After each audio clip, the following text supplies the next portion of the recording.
Está científicamente demostrado que los perros saben interpretar nuestras emociones, nuestras necesidades y hasta nuestros silencios. Una conexión ha hecho posible que formen parte de nuestra vida de formas que van mucho más allá de la compañía. En los remotos paisajes del Ártico, esa alianza alcanzó otro nivel.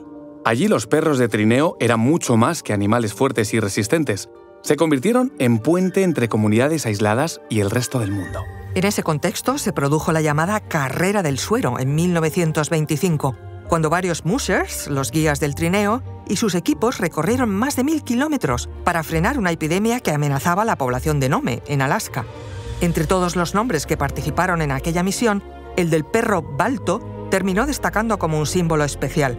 Su historia consolidó uno de los relatos más potentes sobre cooperación, valentía y la fuerza de un vínculo que desde hace siglos nos une a los perros. Os contamos mucho más a continuación.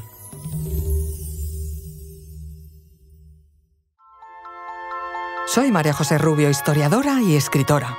Y yo soy Federico Cardelús, periodista y divulgador. Y esto es Despierta tu curiosidad, un podcast diario sobre historias insólitas de National Geographic. Y recuerda, más curiosidades en el canal de National Geographic y en Disney+.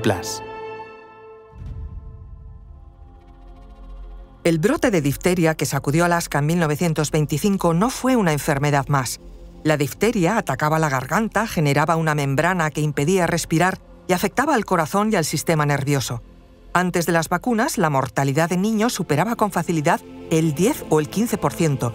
Y claro, en lugares aislados la cifra llegaba a ser aún peor.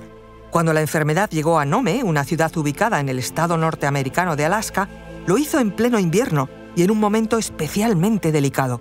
El único médico del pueblo, Curtis Wells, reconoció los primeros síntomas en varios niños en enero de 1925.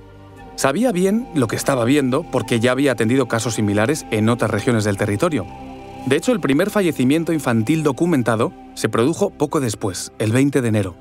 El problema era que Nome no tenía dosis suficientes del suero que ayudaba a frenar la toxina. Y el mar helado, además, era una barrera natural para la llegada de barcos con provisiones. Los aviones existentes en la zona eran modelos rudimentarios, incapaces de atravesar ventiscas o volar con temperaturas por debajo de menos 40 grados. La población dependía casi exclusivamente de sus propios recursos y del azar meteorológico.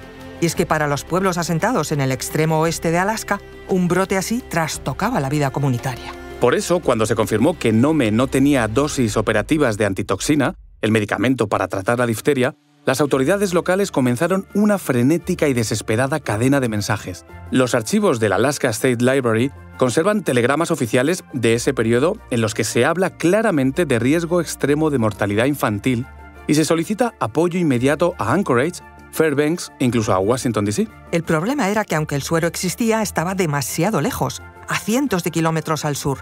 En ese momento, para llegar a Nome, había dos posibilidades. Por mar, imposible por el hielo, o por aire, imposible también por los ya mencionados aviones de la época. Por eso, la opción terrestre con trineos tirados por perros se convirtió en la única viable. Sin embargo, también era imposible que un único musher hiciera la ruta completa. La distancia total superaba los 1000 kilómetros y las condiciones eran demasiado extremas. Por eso, la solución fue organizar una serie de puntos de control donde cada trineo diese el relevo al siguiente con los medicamentos. El objetivo era completar el servicio en menos de una semana. El plan fue aprobado en apenas unas horas. 10 mushers nativos de Alaska se ofrecieron desde el primer momento.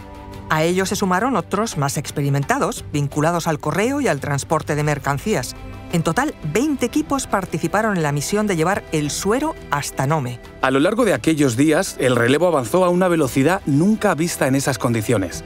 Uno de los tramos más decisivos lo cubrió Leonard Sepala, considerado uno de los mejores mushers de Alaska. Recorrió el peligroso paso de Norton Sound, una zona donde el hielo podía abrirse de golpe bajo los trineos.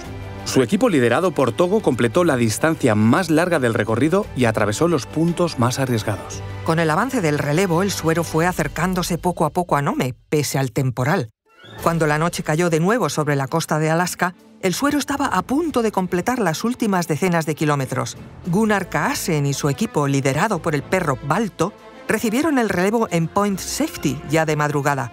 Un trayecto angustioso porque la tormenta era tan intensa que algunos informes posteriores señalaban que Kaasen apenas veía las patas del primer perro. Pese a todo, decidió continuar. La sensación térmica rozaba los 55 grados bajo cero y el viento era capaz de tumbar un trineo mal equilibrado. Kaasen asumió que otro Musher le daría el relevo antes de llegar a Nome, pero la ventisca era tan fuerte que al pasar por el siguiente punto de control no encontró señales de vida. Fue entonces cuando Balto, el husky siberiano guía del equipo, se adelantó intuitivamente hacia la línea correcta en un tramo donde el sendero estaba completamente borrado por el viento. Finalmente el equipo entró en Nome a las 5:30 de la madrugada de aquel 2 de febrero de 1925. Kaasen entregó el paquete y los médicos lo llevaron directamente a la clínica. Aquel simple trineo cubierto de hielo y nieve marcó el final de una misión que salvó vidas. Tan pronto como el medicamento empezó a administrarse, el número de nuevos casos cayó y la epidemia de difteria pudo contenerse. Durante semanas, el nombre de Balto se escuchó en prácticamente todas las conversaciones. Su historia, junto con la del resto de perros y mussers, empezó a viajar más allá de Alaska. Pronto llegó a la prensa nacional y después al mundo entero. En junio de 1925, apenas unos meses después de la hazaña, se inauguró en Central Park la célebre estatua de Balto. Allí, hoy puede leerse la inscripción: Resistencia, Fidelidad, Inteligencia. Ese reconocimiento no fue solo para un perro, sino para la audacia de los mushers, el coraje de los equipos de trineo y en memoria de las comunidades que lograron sobrevivir. Por eso, cuando llega la Navidad y hablamos de solidaridad, cuesta no pensar en la población de Nome, en Alaska, así como en aquellos mushers, en sus perros y en un territorio donde la vida dependía de que todos remaran, o mejor dicho, tiraran del trineo en la misma dirección. Recuerda que Despierta tu Curiosidad es un podcast diario sobre historias insólitas de National Geographic. Disfruta de más curiosidades en el canal de National Geographic y en Disney+. Y no olvides compartir el podcast si has disfrutado con nuestras historias.